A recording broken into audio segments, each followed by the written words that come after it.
Hello குட்டீஸ், இன்னைக்கு வந்த பெட் ஸ்டோரிஸில் சிண்டு தி டார்டல் ஸ்லோ அட்வென்ச்சர்.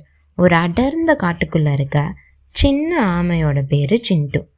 அந்த சிண்டுக்கு வாத்து, கொக்கு, மீன், தவளை இவங்கெல்லாம் ஃப்ரெண்ட்ஸ். சிண்டுவும் சிண்டுவோட ஃப்ரெண்ட்ஸும் டெய்லி மீட் பண்ணுற பிளேஸ் தான் ஒரு குளம். அந்த குளத்துக்கு சிண்டுவோட ஃப்ரெண்ட்ஸ் எல்லாரும் முன்னாடி போய் நின்றுடுவாங்க.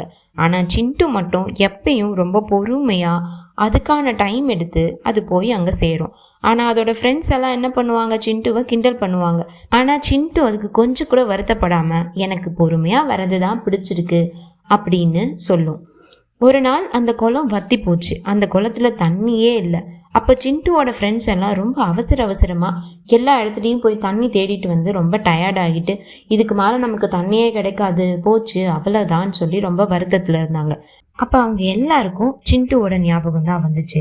சிண்டுவால் நமக்கு இந்த இடத்துல ஹெல்ப் பண்ண முடியும்னு சொல்லி சிண்டு கிட்ட போய் ஹெல்ப் கேட்டாங்க. நாங்கள் எல்லாம் தண்ணியை தேடி ரொம்ப டயர்டாக இருக்கோம், ஆனால் உன்னால் ரொம்ப பொறுமையாக ஒரு விஷயத்த செய்ய முடியும்ல, நீ எங்களுக்காக சேர்ந்து தண்ணி தேட முடியுமா, நம்ம ஒரு குளத்தை கண்டுபிடிக்கலாம் அப்படின்னு சொல்லி கேட்டாங்க.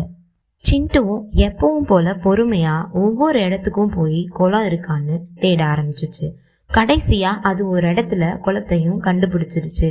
ஸோ அது எல்லா ஃப்ரெண்ட்ஸையும் குளத்துக்கு கூட்டிகிட்டு போகிறப்ப ஃப்ரெண்ட்ஸ் எல்லாரும் ரொம்ப சந்தோஷமாகிட்டாங்க. பொறுமையாக தேடி குளத்தை கண்டுபிடிச்சதுக்காக சிண்டுவோட ஃப்ரெண்ட்ஸ் எல்லாம் சேர்ந்து ரொம்பவே பாராட்டினாங்க. நாங்கள் உன்னை கிண்டல் செஞ்சதெல்லாம் தப்பு தான், உனக்கு ரொம்ப நன்றி அப்படின்னு சொல்லி பாராட்ட ஆரம்பித்தாங்க. ஸோ இந்த ஸ்டோரியிலேருந்து நீங்கள் என்ன கற்றுக்குறீங்க? நம்ம பொறுமையாக இருக்கிறதுனால நிறைய விஷயத்த சாதிக்க முடியும் அப்படின்றது. moral ஆஃப் த ஸ்டோரி என்ன? Slow and steady wins the race. குட்டீஸ் ரிப்பீட் பண்ணுங்க. Slow and steady wins the race. Daily bedtime ஸ்டோரிஸ்க்கு come and watch Wonder Bed Stories.